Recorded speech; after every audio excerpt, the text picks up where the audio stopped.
In a world drowning in noise, where truth is often buried beneath layers of propaganda and misinformation, there's a need for a different kind of a network of creators that cuts through the clutter, that doesn't shy away from tough topics, and that delivers the unfiltered truth. We are Trim Radio Network.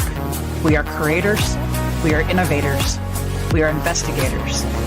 We're the ones who aren't afraid to call a spade a spade.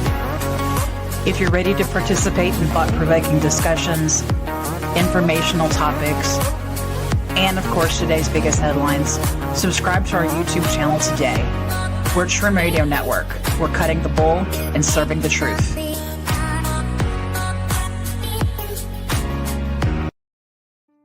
Welcome to Revelation, where prophecy meets science. Join host Peter Kling, the Einstein of biblical prophecy, as he uncovers ancient truths with modern insight. Prepare to see the world in a whole new light. And now your host, Peter Kling. Good evening, everyone. Revelation, where prophecy meets science. Join host Peter Kling, the Einstein of biblical prophecy. Okay, well, here we go again. Hit replay. Thank you for joining us. You know, I have to apologize first because we have had some very interesting technical situations trying to get this show up and running. And you can only, I can only laugh about it because when you get close to the truth, too close to the truth, expect a lot of flack. A lot of misdirection, a lot of interference. And it takes me back to my first days on radio, 15 years ago, back on old Blog Talk. And you would go to I would go to Blog Talk through Skype. Then you get in, and as a backup, I would call in with my cell phone and with my home phone at the time. So when I got knocked off of Skype, I had a backup to Blog Talk. And I'd swear every time we started touching a sensitive subject, Skype would go down. Well, we live in a little bit more digital age now. But when you have difficulties, and it seems to be mostly on Rumble as we're broadcasting, there hasn't been a clean show put up on Rumble yet, and it's due to Rumble's issues. So I have to apologize. We are facing a lot of technical issues, but hey, let's work through this, and we'll all cover a lot of truths, and we're going to cover some truths tonight. And it's interesting. I love having conversations with people that say, "Oh, well, the Bible's been this, the Bible's been that, the Bible's been something else, whatever." Yeah, it's kind of curious that the Bible has 66 books. Wait a minute. And they had to split 2 of the books in order to get to 66? What's going on here? So we know the Bible's incomplete. There's other books that should have been put in there. And when I'm talking about the general Bible that we accept today. But the part which has been preserved was preserved for a reason. And take argument with what you wish. The argument really isn't with the written word. The argument should lie with those who have turned the written word into a book of dogma and doctrines and misdirection. So the general public never learns the truth. And what we want to cover today, and that's part of this whole network's goal, is to cover the truth. So the truth is we're here to stay. We're not going anywhere because we got timely information to deliver. We've talked about a little bit where we came from. We didn't exactly discuss how we got here, but a lot of people have a lot of concerns, and that's what I want to address tonight. It's the times in which we live. And we see so much going on, especially with the government shutdown. And you watch the news, and the general news is directed. But even if you watch the alternative news people that are out there, they're reporting what they're seeing or what they're being told or the propaganda that we're being fed now, regardless of what it is, but it still seems nobody's got a clue. We keep on looking for answers, and it's like nothing is really happening, or is it? And we just don't comprehend. And I'm going to really not cover a whole lot of prophecy per se. The Bible is prophecy, but it's kind of related to exactly where we are. And think about what we've seen in the news, whether it's been internet news or your fake news that the three-letter agencies put out. But this is from 2 Timothy, the 3rd chapter, and Paul is telling this to Timothy, and he says, "But know this, that in the last days, critical times, hard to deal with, will be here. For men will be lovers of themselves, lovers of money, self-assuming, haughty, blasphemers, disobedient to parents, unthankful, disloyal, having no natural affection, not open to any agreement, slanderers, without self-control, fierce, without love of goodness, betrayers, headstrong, puffed up with pride." What kind of pride, I wonder? "Lovers of pleasures rather than lovers of God." Oh, that pride. Okay. So we look around us, and that's really what we see. We see corruption wherever it can possibly be. We've been put into, as a population, and honestly, I think we're better off here than any other country, at least at the present time, even though it is difficult, critical times, hard to deal with. They're here.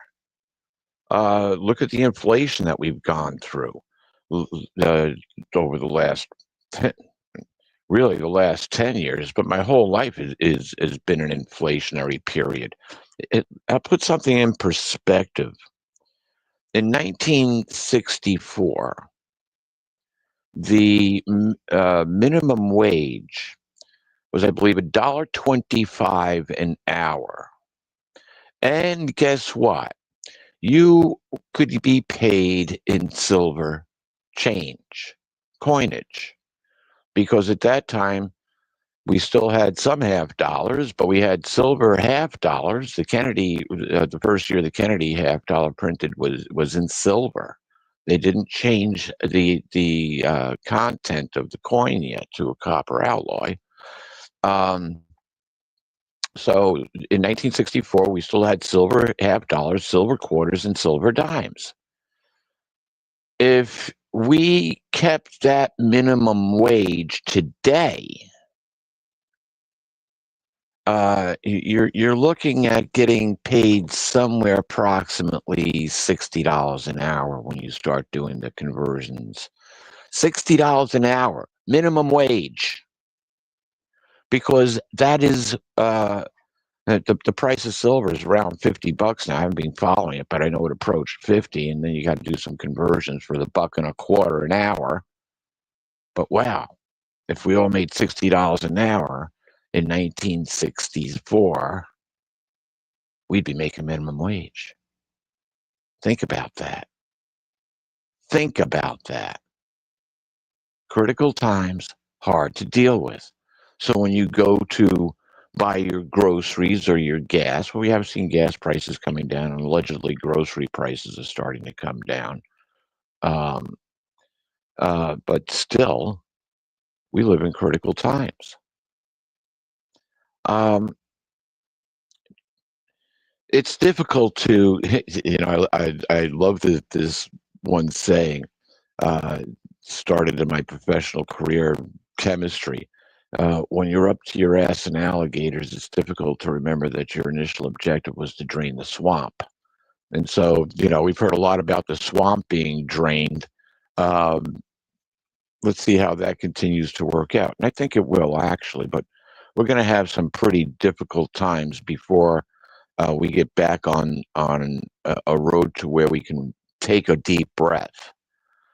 If you've been studying what's been going on with this whole situation with Trump, I've made the correlation that what we're seeing is the birth of the eighth world power in Revelation 17. And the seventh world power was the Anglo-American dual world power. And that was obvious after World War II. And then the United States became a superpower after we turned around and won the war with Saddam, the Gulf War I or whatever we called it. But the Gulf War was a few days, and it was pretty much over. Yeah, and the United States became a superpower. What's happened since then? There's been a total infiltration of this country to bring it down and destroy it.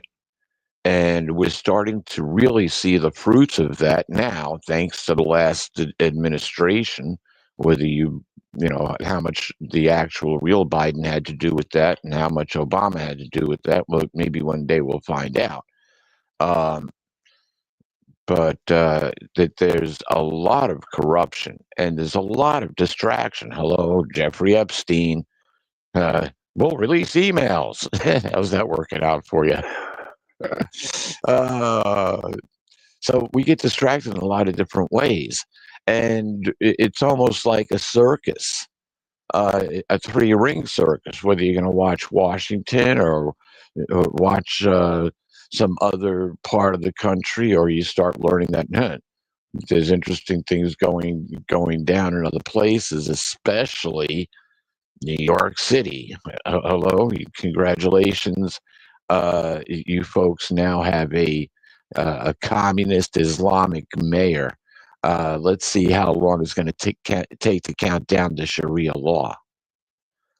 But I don't think it'll last that long because there's disaster on the horizon on both coasts, both New York City and unfortunately New York State as well. And in California, there's going to be some serious issues there. There's going to be serious issues in a lot of states because of the infiltration. Are you a blue state or a red state? Unfortunately, that's what it comes down to. Where have the aliens been scattered? And I'm talking about the illegal kind, not the we are here to save you kind. So where are they scattered? Where are they concentrated? Ask Ilyan Omar. Anyway, we'll have to see how this works out, but it's a dangerous situation, especially if you're currently living in New York City.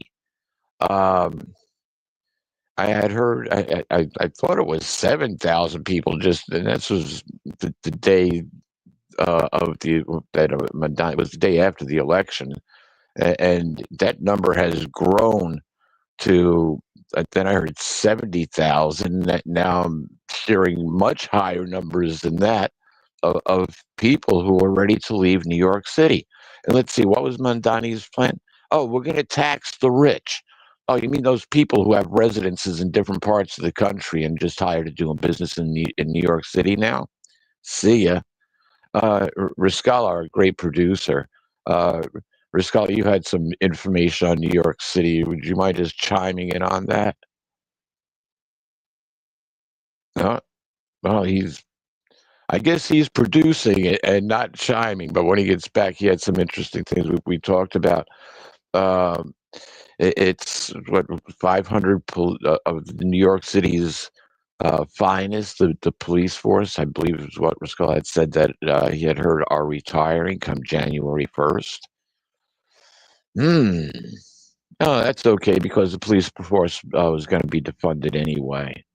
And then they would probably come out with some Islamic patrol In one of the things I thought was interesting was Curtis Lee were running for mayor of New York City. But how did this guy Mondani beat out both him and the former governor of New York, Cuomo? So it's critical times. If you're a resident of New York and you can't move, and you're kind of stuck there and you got to put up with it, my heart goes out to you. And hey, I spent a lot of time in New York City. I love Times Square, and it's a great place to be. Very impressive. You gotta love the lights. Most of my life, I've lived within 50 miles, 50 to 100 miles of New York City. I was born right across the river from the city. So there's a lot of connection there over the years, like it or not. But I used to spend a lot of time in the museums when I would go over there. That would be my main purpose to go over, generally, was going to go to the museum.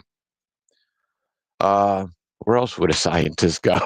you know, it wasn't all lights and glamour. But it's a big change that's gone on there because of the corruption, because of the infiltration. And you have to take note of what is happening around you. And then turn around and through prayer and supplication, do your best. If you don't like the situation you're in, then change the situation. How do I do that? Have a better relationship with our Creator, and you'll find out exactly how. Our connection to the multiverse and the power of the multiverse and the creative intelligence of the multiverse is all up to us. That power's there. How do you tap into it? Yeah, that's another show, and we'll get to that.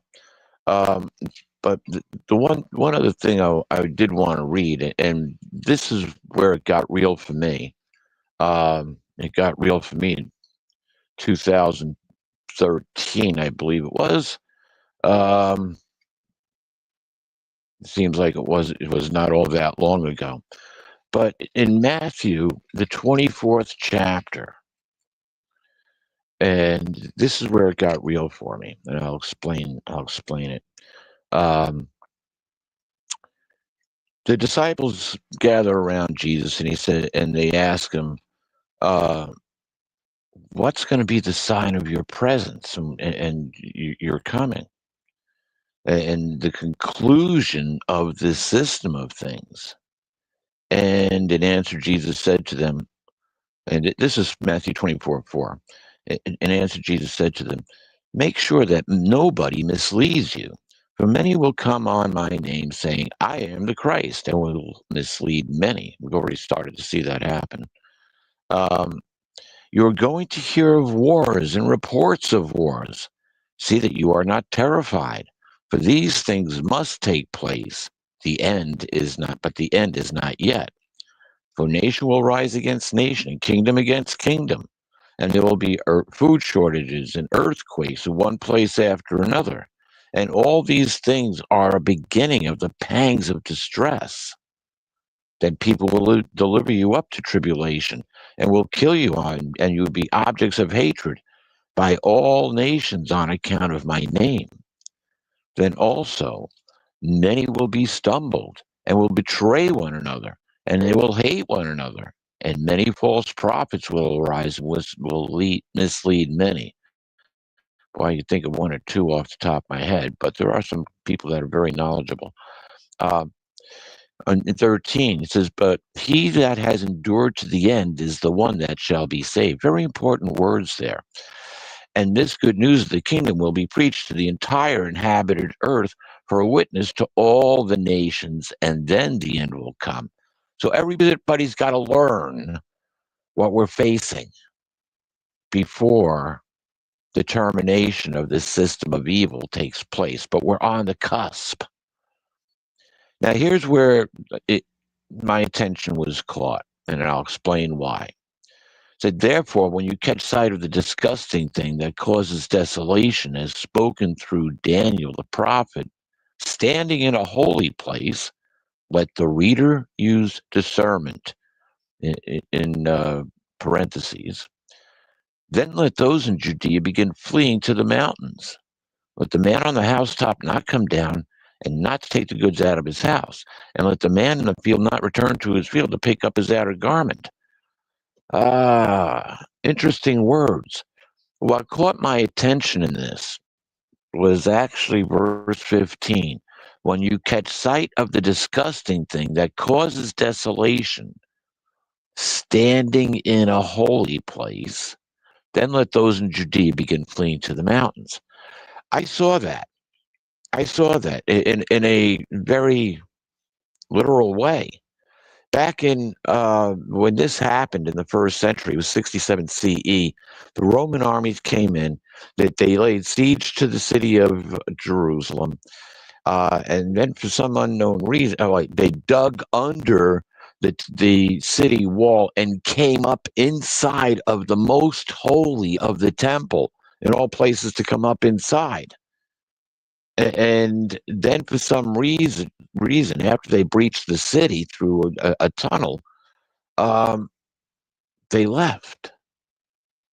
They pulled up stakes and left. And the first century historian Josephus believes that they came down with cholera, and that's why the armies left. Well, that was a sign to all of those people who followed Jesus' words to flee Jerusalem and head to the mountains. When did this happen? What did we see here? In 2013, on 3/13/13, we saw the Holy Roman Catholic Church, Holy Roman Catholic Church, have a new pope elected, Pope Benedict. I'm sorry, no, it was Bergoglio. Benedict was the replacement. He resigned. And I just went blank in Bergoglio's Pope Francis, I guess is what he actually took up. Francis Peter. And there was so much written about that.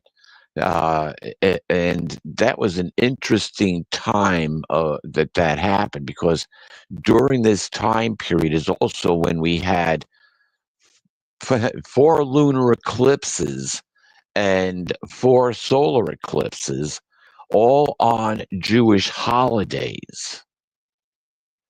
Nisan 14 was 2. That's Passover, also the death of Jesus. I believe Rosh Hashanah. I forget exactly which ones. I know Nisan 1st was one for a solar eclipse. And it was interesting because it mimics another prophecy. We're going to see the sun darken its sackcloth of hair and the moon turn to blood. And yeah, we kind of did 4 blood moons, the tetrad blood moons. And during this time, and I watched Pope Francis like a hawk watched a mouse in a field at the time, because come on, 3/13/13. What kind of numbers are those? Anyway, on October 2nd of 2013, Pope Francis came out with a 41-page treatise. I read that at least 2 or 3, in some places 4 times. That treatise became the backbone of the post-2015 agenda. Hello, where are we post-2015? Now, the interesting thing was that in 2015, at the end of the last of the tetrad blood moons, we saw the Pope come to America, the first country that had church and state separation. Why? Because churches make kings. Churches create monarchs. The Holy Roman Catholic Church created virtually every monarch in Europe. Think about it. Think about it. And so who do the monarchs answer to? You see, oddly enough, we're back in Revelation 17. The Babylon the Great, the whore that rides a royal governmental wild beast made up of 7 heads and 10 horns. The scarlet-colored wild beast, and the 8th, springs from the 7th.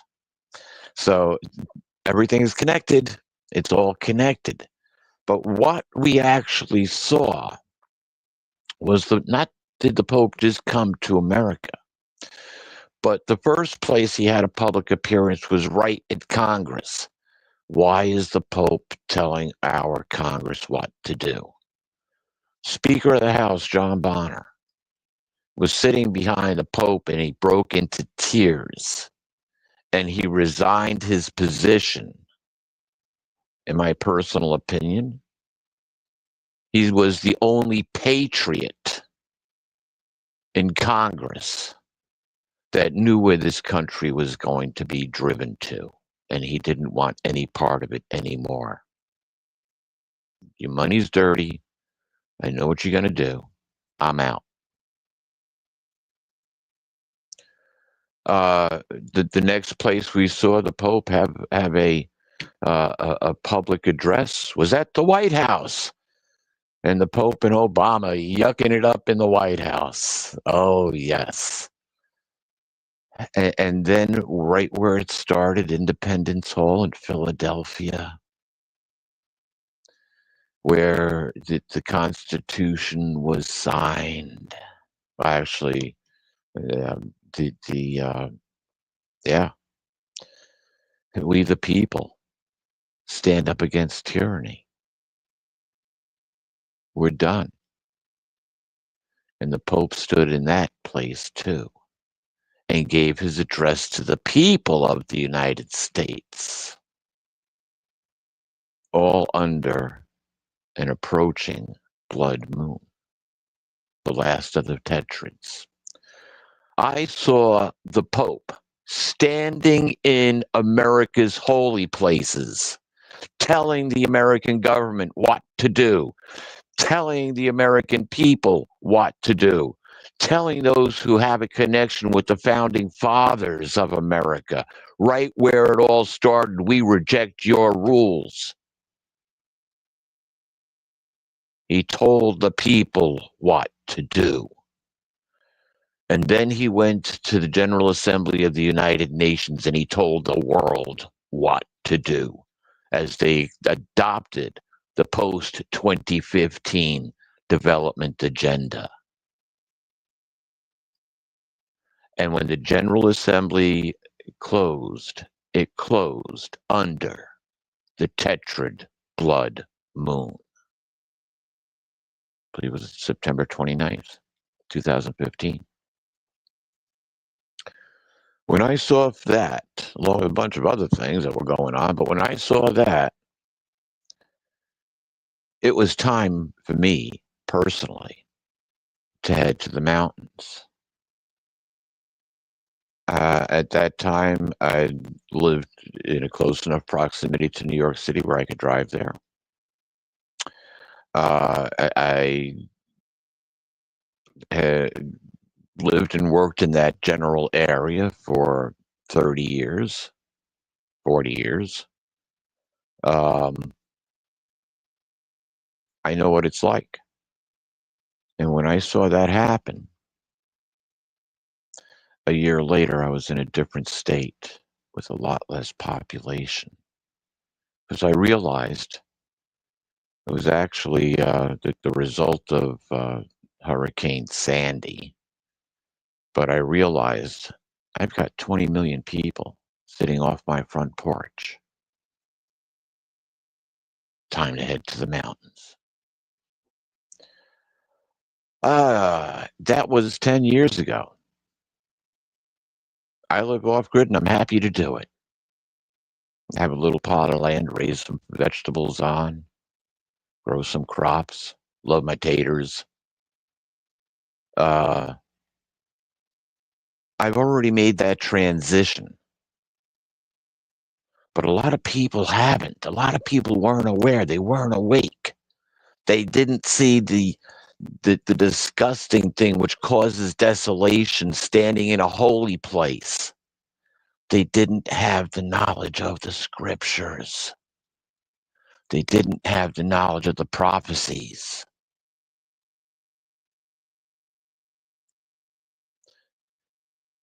When I saw that, it was interesting. In 2 months, we were already in negotiations for land, and in 4 months it was closed. And now there was a place to flee to in the mountains. Now it's interesting. In the first century, those Jews who fled to the mountains, that they reestablished themselves. They set themselves up in business. That they became part of the community in which they were living. And when the Roman armies came back in 70 CE, General Titus laid siege to the city of Jerusalem, caught them right during Passover. Nobody could get in or out for 3 months. Over 2 million people were in the city. They were put to death. About 90 to 93,000 were taken captive back to Rome. Josephus said the blood was flowing in the streets and was literally putting fires out. That's how much killing went on. The Romans laid siege. 3 months, no food, little water, no resistance.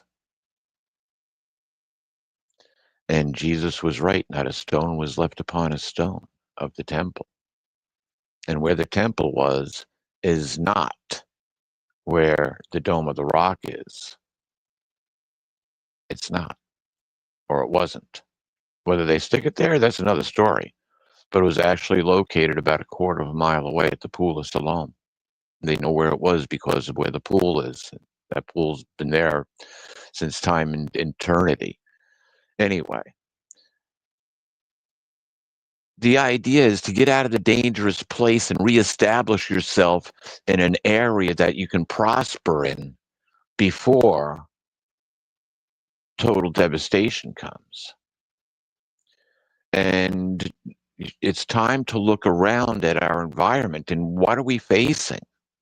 And like I said, if you can't get out, then at least put a plan together should something really bad happen that you can get out.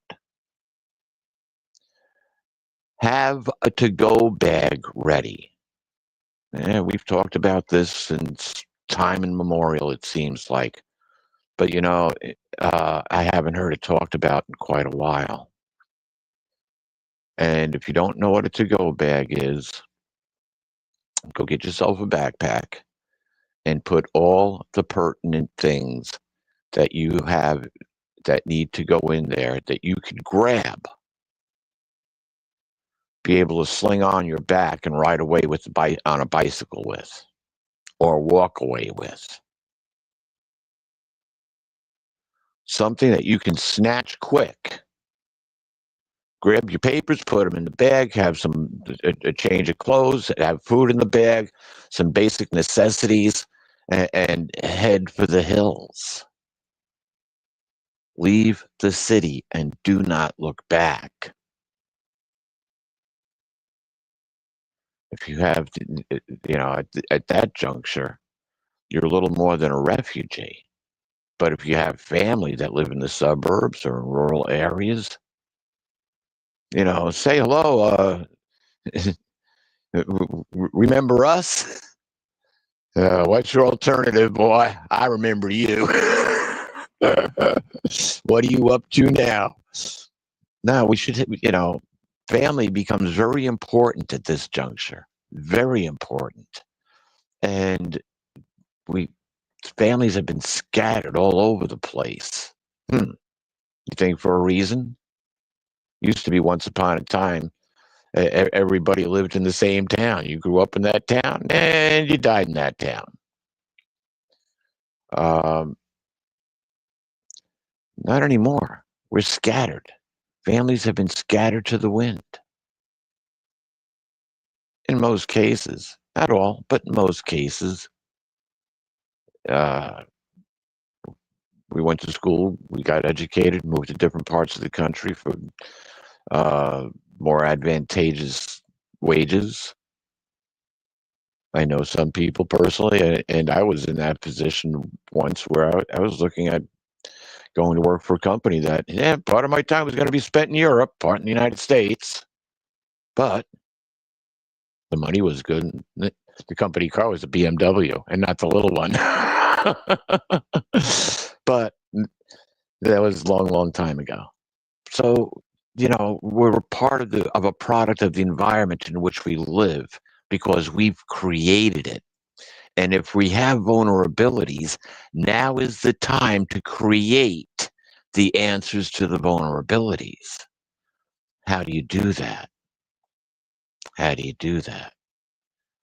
Well, first you have to have the knowledge that, something's up. And now if you're living in New York City and you're wondering, how the heck did this happen? Hey, Guido, what happened here? I thought Cuomo was going to be a shoo-in. What in the world's going on? You don't think it could be that election fraud stuff, do you? Come on. Come on. How'd this guy get in there? Yeah. How'd he get in there? Who were the powers behind him? Were they powers from outside of this country? Could there have been some sort of election fraud from out of the Far East? Maybe we'll find out. Trump wants change the way we do elections. He may have a loaded gun right now. His connection with New York City is long, and it's as long as mine is, so maybe longer. But probably longer. But one of us is a billionaire. The other one just is the Einstein of biblical prophecy. Let's see.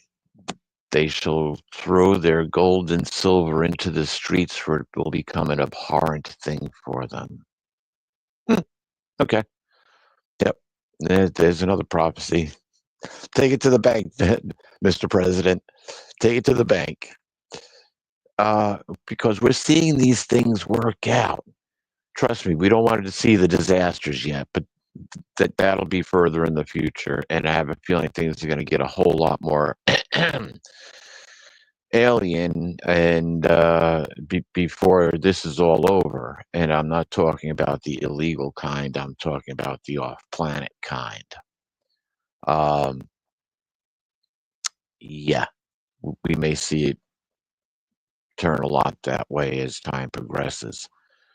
But I'm going to say, and I hate to give dates, but things are happening at an interesting pace, and you're going to hear me say this time and time again. We're heading for 2026. It was 2,000 years ago, 2 God days, that Jesus started his ministry in 29 CE. Our common error, how we do our calculations now. However you want to look at it, it's all going to wind up somewhere in the fall of 2029. And then we have 3.5 years to 2033 and the time of the Passover and the memorial of Jesus' death.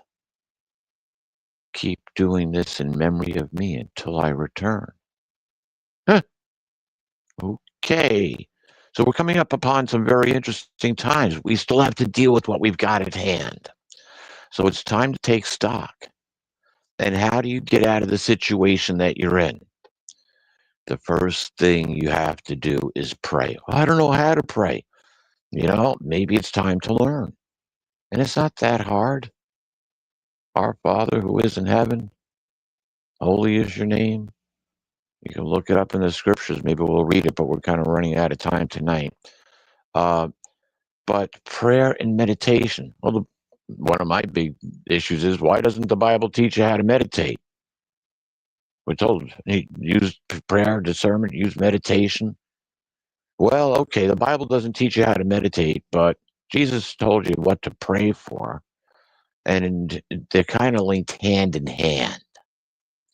Because when we actually pray, we leave the state of beta. You close your eyes, you tilt your head down, and you put your hands together, and now you've just closed your energy circuit.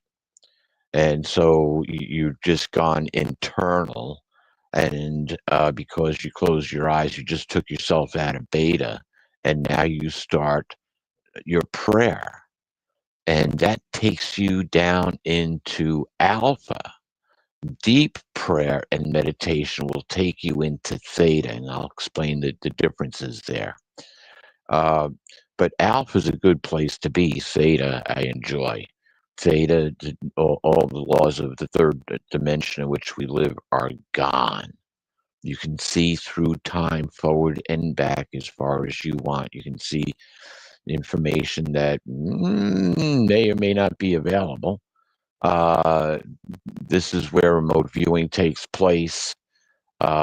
This is where remote healing takes place. This is where we can heal ourselves. This is a power that was given to us by God, by Father Yahuwah, Yahweh, who gave us tools that nobody taught us to use in order to create our future. I have studied this for years, and I finally came up with a formula on how to turn around and manifest. And do I do it all the time? No, I do it when I have to, when I need to, when it becomes necessary. And I've done it over the years, and it works. It's just you have to put that energy into it. And there's a short, simple formula. What is your intention? Everything starts off with intention. And how passionate are you about attaining that? How passionate are you about getting to that point? And then the third, and this is most important, how much love do you have for what you're doing? And how much love will you be creating for others? Because the more people you can help, the greater the reward. Think about it. Intention? What is your intention? My intention is to pray that Trump gets the SNAP benefits turned back on. If that's your intention, oh my goodness. Well, if that doesn't happen, I'm going to go steal other people's food. Really? Okay. Well, if that's how little intention that you have, I pray that anybody that you come in contact with is totally aware of what you're about to do so they can defend themselves.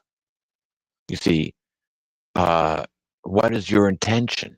If your intention is to get out of a dangerous place, then you look for the exit and you go. You're motivated because you're passionate about getting out of there. And guess what? You'll find a whole lot more love to where you're going than where you were. You know, there's only firemen running to burning buildings. And if that's the situation, you got to get out. Leave it to the firemen. Leave it to the military. Who's ever got to come in and put out that situation. But we don't want to get caught in the middle of insanity. Because once that happens, we are all in trouble. And so we'll look to a future, maybe we'll talk about this more next week, but actually prayer and meditation and then applying it. And it works. It works in so many different ways on so many different levels. But the first thing that we have to do is let it work on us. as Jesus said, you can't go extract a splinter from your brother's eye unless you take the rafter out of your own first. A rafter is a huge beam. You build barns using rafters that they're usually about 10 inches by 10 inches or 8 by 8 square and, 10, 12 feet long. And they're all put together very succinctly. But still, can you imagine having something that big in your eye? You're starting, hey, brother, you got a little sprint there. I got one good eye. I can see it. I got to close this one anyway. No, that ain't going to work. We have to take care of us first. If we have things that we need to correct, then correct what we need to correct. You want to find out what things you need to correct? Be humble. Ask a good friend or ask a spouse. Honey, if I had to change something for the better, what would be the first thing that you would want me to change for the better? Not just because you want me to change, but you think I could, be better in this one area. And then be open to what they say. Be humble about it. Is it legitimate? Are you having a serious conversation? And then work on that, because we tend to be blind to our own faults. I was told, God, we'll leave that one. But yeah, we're blind to our own faults. It's God couldn't make us perfect, so He made us blind to our own faults. So we think we're perfect. We're not. And sometimes we don't know when we're having issues. Sometimes we have to deal with those first before we can move on. So we have to create a love and a peace in our life that includes those around us, especially those who are important. When I moved off grid, it wasn't just for me. It wasn't just for me. My family was involved. You can't run away from anything and have success. You have to have something to run to. And that's where the power of intention lies. If you intend to do something, you're going to go do it. Something happens to one of your kids, and you're going to go. You're going to have the intention to go deal with whatever needs to be dealt with in order to protect your children, or your family, or those close to you, or those you love. But how much better it would be to do something in peace and in a positive way, where you don't have to react to a situation which could be terminal. Don't put yourself in a bad situation. And if you're in a situation, prayer, meditation, look for ways out. There are still, quote, miracles in our lives. Not that I believe in miracles, though, because that was one of the first things I threw out when I did my research. Miracles do not exist. It's just we don't comprehend, we don't understand how it happened. Yeah, direct the energy, it'll happen. Watch it happen before your eyes. We'll talk about this more maybe next week's show. But right now, we're coming to a conclusion here, and I do want to thank everybody for indulging me tonight. Hopefully, I can bring something across the table. If you want to know what's in a to-go bag, look it up online. But really, the most important things, when I started doing this 10 years ago, over 10 years ago, actually, it was closer to 15 years ago when I put my first to-go bag together. I put all the most important things that I needed in a secure place. And then I built my to-go bag on what I thought I would need for how long. Where was it going to go? Well, we had plans to all meet at a central place located in a remote area at the time. Where were we going to go from there? Well, we didn't have a place to go to, but at least we knew that we could all get together in this one location. So you're going to want essentials, batteries, flashlights. I always suggest, it used to be MREs, but no, you want dehydrated food. The biggest thing, a life straw. Look it up. They're basically a large straw. You can go up to a puddle in a Walmart parking lot and suck it dry and not contaminate your body. It filters out like 99.999% of all the nasty stuff. But you're better finding using moving water. But yeah, water, you're going to use a lot of it. You can't carry that much, but you can carry a life straw. So those are the big things. With that, please hit the subscribe button, hit the bell. Remember to tell your friends that, hey, go back and listen to the archives. This is going to be very good information as time goes forward, especially the more we learn, the more we know. And so, love and blessings to all. Be sure to listen to the other shows. Tomorrow night, we got the Positive podcast coming up at 8 o'clock right here on Trim Radio Network. And on Saturday night at 9 o'clock, we've got the Red Pill Reality Show with Riscola Stevens. Maggie Hart does the Positive podcast. And I am your host tonight, Peter Kling, as always. Love and blessings to all. Have a fantastic week. We'll be right back here again next week, same time, same place. So I think that wait, we might have more time. We're supposed to put an hour show on, and we started late. Hey, Mr. Producer Man, what are we doing? Keep going. Oh, okay. Well, we're not signing off the air yet. Good. We'll talk. While you're here, Risco, what were the things that you had mentioned about New York City? 5,000, over 5,000.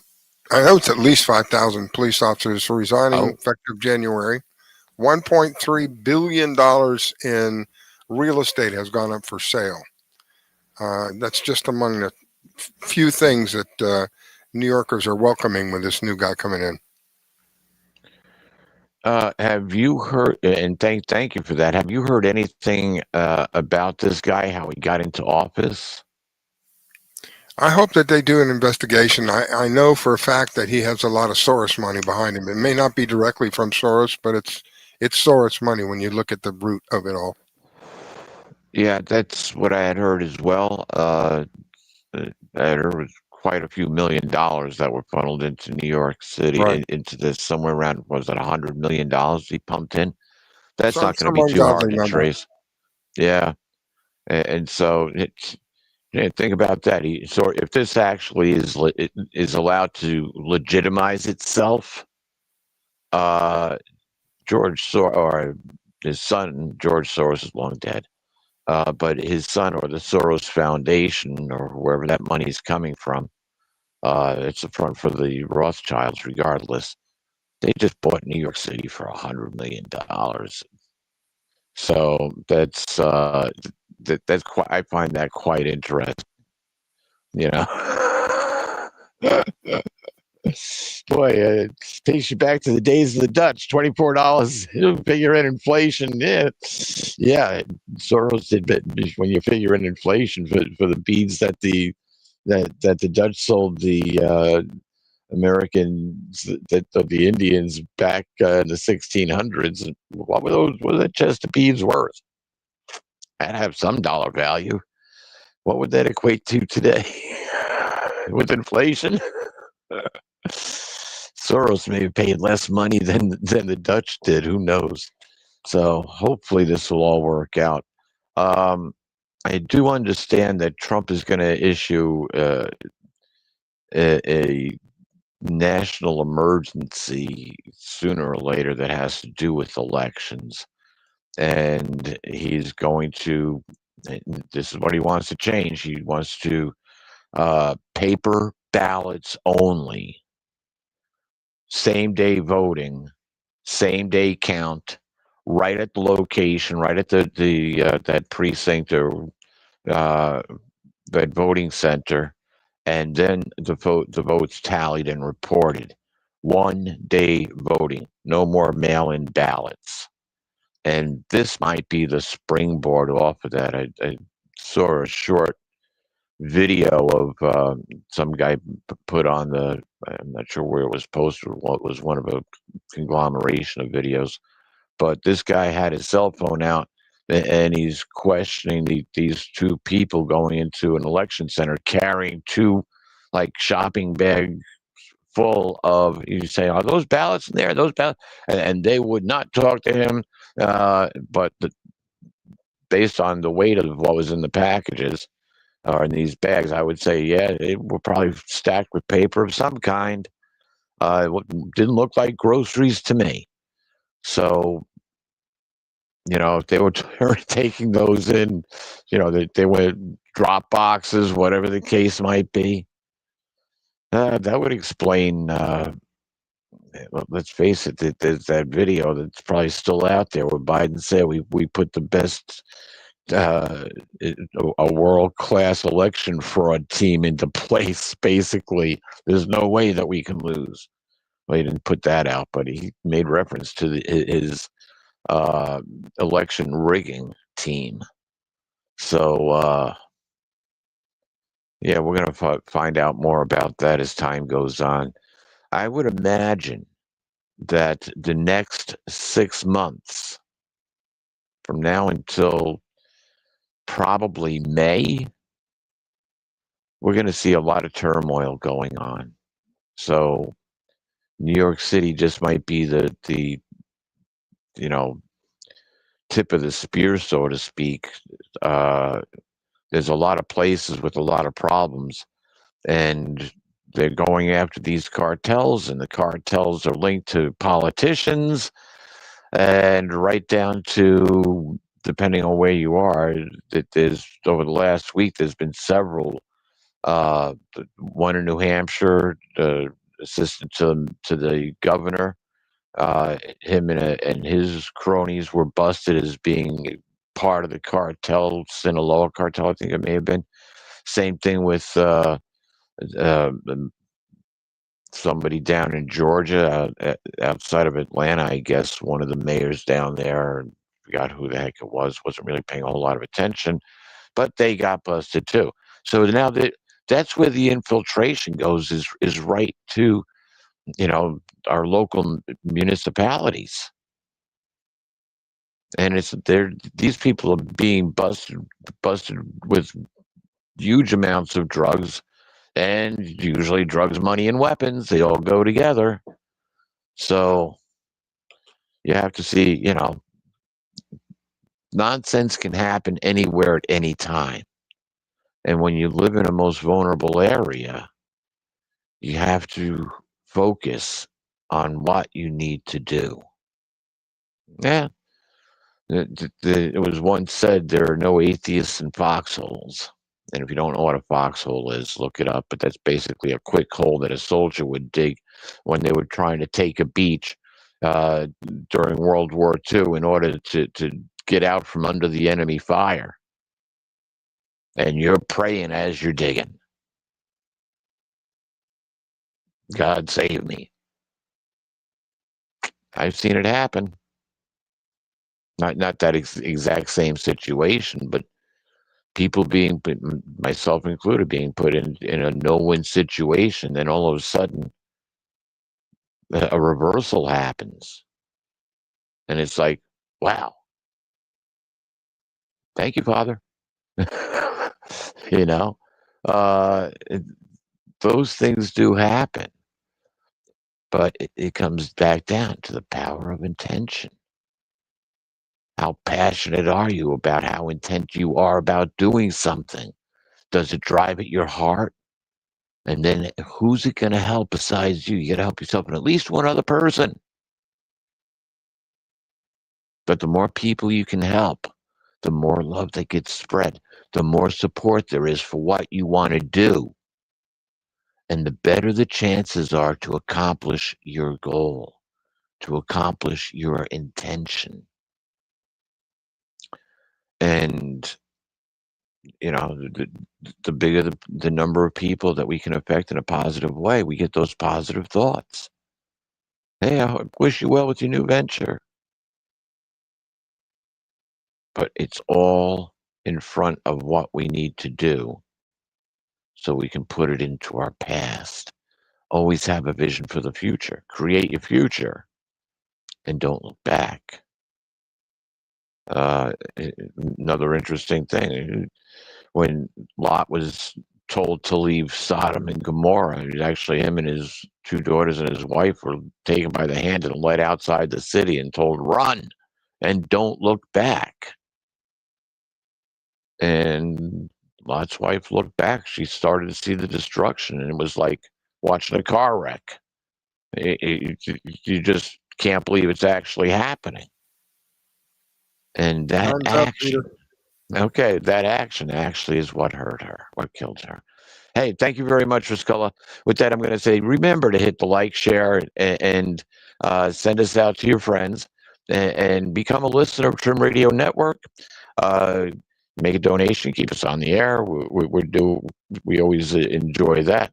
And listen to the other shows that we have. Positive Podcast tomorrow at 8 o'clock, Red Pill Reality at 9, and the others I haven't memorized yet, 9 on Saturday. And of course, be with us here every Thursday, 9 o'clock for Revelation. With that, I'm going to say love and blessings to all. Have a fantastic week.